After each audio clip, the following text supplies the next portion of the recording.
What's up everybody and welcome back to the Aquamain YouTube channel. In the last video I built a laminar flow hood for aquarium plant tissue culturing. I bought a desk to put the flow hood on, and when I was setting up the desk, the reverse osmosis holding tank was kind of in the way. So I opened the valve and drained it, emptied it, and moved it out of the room. Once I got the flow hood and the desk all set up, I put the RO holding container back in the room, got the RO all set up, and then started filling it up. The problem is I never closed the valve from when I previously opened it to empty it. So I turned the RO system on for a few hours to fill up the holding container. I came down and the floor was really wet. I'd say probably about 20 gallons of water, maybe 15 went on the floor. When I stepped on the laminate floor, it was really squishy and I could tell water had went under the floor. You could see the swelling on the laminate floor. It just wasn't good.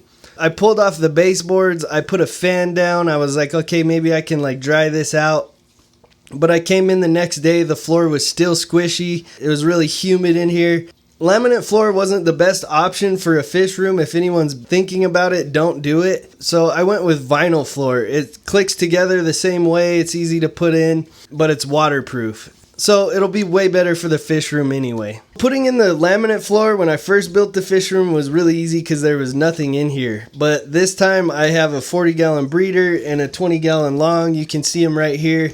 I haven't even filled them up all the way since I've been moving everything around yet, and this one's due for a trim. I still need to fill them up all the way, but I just got them going. The thing that wasn't very easy about this is moving these tanks around to put the floor in. What I did is I pulled off the back part of the room where nothing was. I pulled that off first, put the floor in, then I moved the 40-gallon breeder onto that floor. When I cut out the old floor, I just cut around the legs. The 40 breeder was just standing up on what was left over of a square of floor around each leg of the stand. I did the back part. I put the 40 breeder on the floor that was already done. I moved all the way up to the 20 long here, moved the 20 long back on the floor that I had already built, got that far. I haven't even shown this in a video, but behind this I have immersed aquarium plant setup, which I'll probably be updating in another video.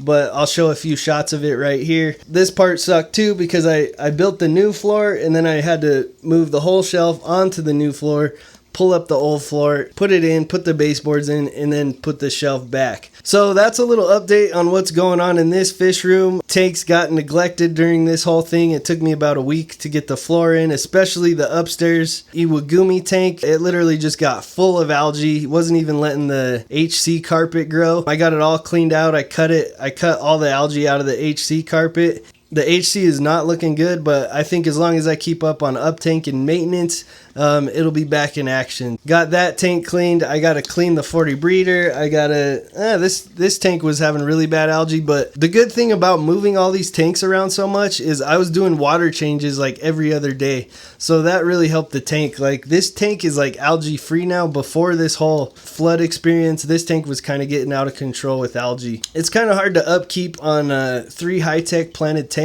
I'm trying. The main reason I do it is for plants, but if I can get the plant tissue culturing going, I think it'll be a lot easier for me to keep many different types of plants, be able to sell them, because I don't have to deal with tank maintenance and algae.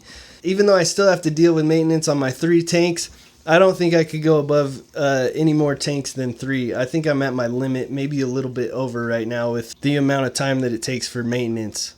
Especially the iwagumi upstairs. It seems like that tank is kind of taking a lot more maintenance because it's an iwagumi. It's hard to balance out. Don't have stem plants sucking up all those nutrients. So hopefully I can get that tank in balance. I can keep an update on that, but it might just be better for me to just put a bunch of stems in that tank, let it take care of the rest. Let's see if the light's on yet. No, it's not, but I can turn the light on the immersed plant setup, and I'll just kind of take the camera, show a little sneak peek of the immersed aquarium plant section that we got going on here. That container back there is full of all immersed HC. It's full of it. We got some stems up in here, pink flamingos down there, some house plants up here, dead orchid flowers, lavender. So this has been pretty fun over here. This is the floor of the fish room now. I think it looks a lot better. I have it on a wide angle right now, so we're getting kind of a fisheye effect. It's a vinyl floor. When I'm doing water changes, I was dropping water all the time on the laminate floor. I knew it was bad for it, so I'd be constantly, if I drop a drip of water, I'd wipe it up right away. This stuff is way more forgiving to water. It's actually like I can leave, you know, a little puddle of standing water for a day and come back the next day and clean it up. I wouldn't do that, but with the laminate floor, as soon as the water touched it, I was always wiping it up. I don't have to worry about that with this. I recommend vinyl floor for any fish room. What I really recommend is like stone tile. That's probably your best bet for a fish room. This is the Laminar flow hood setup. I made a pre-filter for it. I'm going to get a 12-inch pre-filter. This is the wrong size because as you can see, the air could get through those right there. But this is 12 inches. I found this top box here at Target. So I just, you know, you can see in there I siliconed up all the corners and edges. So now I got a pre-filter. That'll make the HEPA filter last a lot longer. These HEPA filters are pretty expensive, but they last years and years if you put a pre-filter on them. So not sure how interested everyone is in plant tissue culturing, but what I'm going to be doing with that is, you see these little cups at like Petco and stuff? This is a pink flamingo, Cryptocorini pink flamingo.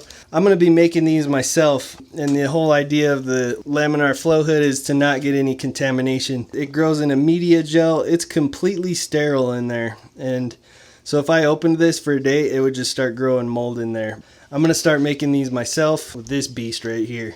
These cost about $1,000 if you buy them online. I made it myself, about 500 bucks. Well, that's pretty much it for the fish room update. I'm back on track now that the floor's in. My next video will probably be about this immersed aquarium plant setup if you guys want to see that, and then some plant tissue culturing videos. As always, thanks for watching. I can't upload as much as I'd like to, but I do it when I have time. Always appreciate the likes, comments, subscribes, thanks buttons. You know, those help out with stuff like flooding my fish room. And moral of the story is, don't flood your fish room. I knew exactly what I had to do. I just had to build a new floor. There was no thinking about it, being bummed out. It kind of goes a lot with the aquarium hobby, like with algae and stuff. Just don't give up. Or if it's not your thing, do give up, because you don't want to waste time on something you don't want to do. But I'm pretty sure everyone who's watching these videos is dedicated to the hobby and kind of knows my thought process when something like that happens. You know, just get back on your feet and keep going. Right on. As always, thanks for watching. Peace.